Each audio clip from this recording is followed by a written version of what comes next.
Hello everyone, welcome to Sifa's universe. আজ আমি আপনাদের সাথে শেয়ার করতে চলেছি একেবারে ইজি ওয়েতে বানিয়ে নেওয়া soft and spongy chocolate cake recipe.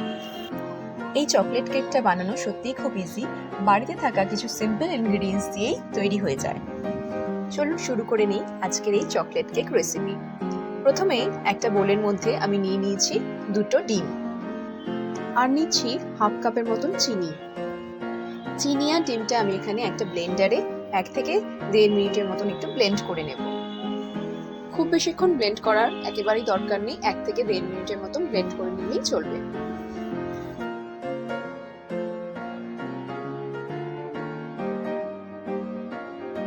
Next এখানে আমি অ্যাড করে নিচ্ছি 1/4 কাপ রিফাইন্ড অয়েল।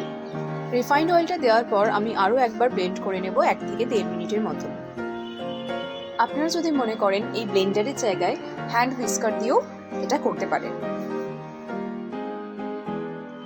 এরপর এখানে আমি নিয়ে নিচ্ছি একটা স্ট্রেনার।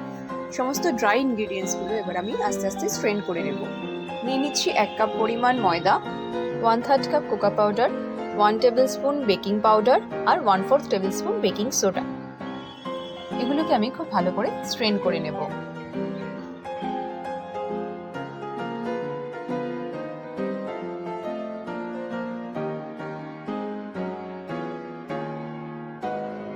এখন একটা স্প্যাচুলা নিয়ে স্প্যাচুলার সাহায্যে এগুলোকে আমি হালকা হাতে একটু মিক্স করে নিচ্ছি। দিয়ে দিচ্ছি হাফ কাপ পরিমাণ দুধ। দুধটাকে আমি প্রথমে হালকা করে ফুটিয়ে নিয়ে রুম টেম্পারেচারে এনে তারপর এখানে মিক্স করছি। এখানে এই মিক্সিংটা আপনারা স্প্যাচুলা দিয়ে না করে হুইস্কার দিয়েও করতে পারেন, কিন্তু অবশ্যই মনে রাখতে হবে ওভার মিক্সিং আমরা করব না। এইভাবে হালকা হাতে একটু মিক্স করে নিলেই হবে।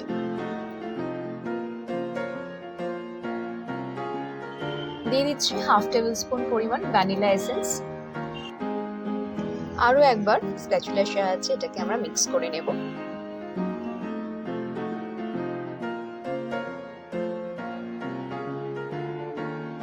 কেকের ব্যাটারটা আমার এখানে মোটামুটি রেডি হয়ে গেছে। এখন এখানে আমি অ্যাড করে নিচ্ছি 3 টেবিল স্পুন পরিমাণ টুটি ফ্রুটি। এই টুটি ফ্রুটির মধ্যে আমি হাফ টেবিল স্পুন পরিমাণ ময়দা দিয়েছিলাম, যাতে এটা একে অপরের সাথে লেগে না যায়। এই টুটি ফ্রুটির জায়গায় আপনারা যদি মনে করেন চকো চিপসও ব্যবহার করতে পারেন। কেকের ব্যাটারটা আমার এখানে সম্পূর্ণভাবে রেডি হয়ে গেছে। এখন আমি এখানে নিয়ে নিয়েছি একটা কেক মোল্ড। তাতে দিয়ে দিচ্ছি হাফ টেবিল স্পুন পরিমাণ রিফাইন্ড অয়েল। তেলটাকে আমি ভালো করে গ্রিস করে নেব।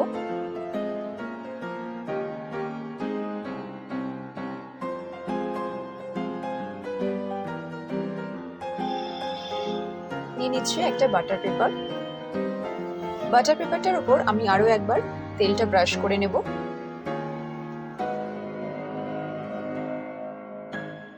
এরপর এখানে আমি কেকের ব্যাটারটা অ্যাড করে নিচ্ছি। সম্পূর্ণ কেকটা দেওয়া হয়ে গেলে এইভাবে কেক মোল্ডটাকে একটু নাড়িয়ে নেব, যাতে এর ভিতরে থাকা এয়ারটা বেরিয়ে যায়। আমি এখানে কেকটা আজ একটা কড়াতেই করছি। কড়াটাকে আমি 5 মিনিটের মতো প্রিহিট করে নিয়েছি। 5 মিনিট পর এই কেক মোল্ডটা আমি এর মধ্যে বসিয়ে দেব। কেকটা সম্পূর্ণভাবে তৈরি হতে প্রায় 40 থেকে 50 মিনিটের মতন সময় লাগবে, আর অবশ্যই এখন গ্যাসের ফ্লেমটা লোতে রাখতে হবে। 30 মিনিট পর কড়ার লিডটা খুলে আমি গার্নিশিংয়ের জন্য দিয়ে দিচ্ছি এখানে কিছু চেরি। এই কেকটা যদি আমরা কড়াতে না করে ওভেনে করতাম, তাহলে 180 ডিগ্রি সেলসিয়াসে একটা প্রিহিটেড ওভেনে 30 থেকে 35 মিনিটের মতন সময় নিয়ে কেকটাকে বেক করে নিতে হবে। কেকটা বেক হতে দেওয়ার 50 মিনিট পর আরও একবার আমি কড়ার লিডটা খুললাম। কেকটা আমার এখন আরও একটু বেশি ফুলে গেছে এবং গার্নিশিংয়ের জন্য যে চেরিগুলো দিয়েছিলাম সেগুলো ভেতরের দিকে ঢুকে গেছে, তাই আরও একবার আমি গার্নিশিং করে নিচ্ছি।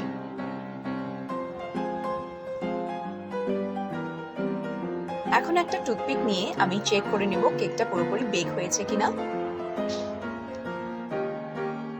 আপনারা দেখতেই পাচ্ছেন টুথপিকটা একদম ক্লিন, তাই কেকটা পুরোপুরিভাবে বেক হয়ে গেছে।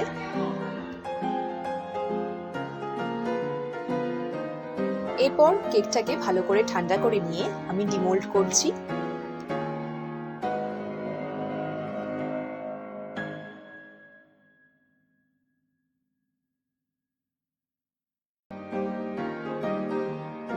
আপনারা সকলে দেখতেই পেলেন কতটা ইজি ওয়েতে তৈরি হয়ে গেল আজকে আমাদের সুপার টেস্টি চকলেট কেক।